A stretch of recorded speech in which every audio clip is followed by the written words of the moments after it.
V preteklosti sem zaradi stresne službe v bistvu vedno slabše spala po noči. Pogosteje sem se zbujala, premlevala v stvareh, ki so se v bistvu tikale službe in vsakdanjega življenja.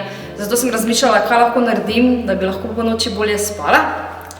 No in potem sem raziskovala in sem našla obteženo idejo, s katero v bistvu zdaj boljše spim, no. Ne morem reči, da se je tako izboljšalo moje spanje, jaz se pa vsekakor izboljšalo nekje v roku, ne vem, 3 do 6 mesecev.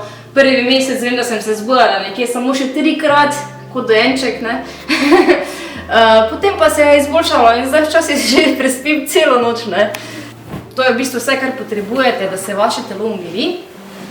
Ta težek pritisk, ki je v bistvu enakomerno razporejen po telesu, ustvari en tak stimulativen učinek in potem se vaše telo lažje umiri, lažje zaspite, pa tudi nekako bolj varni se počutite, no.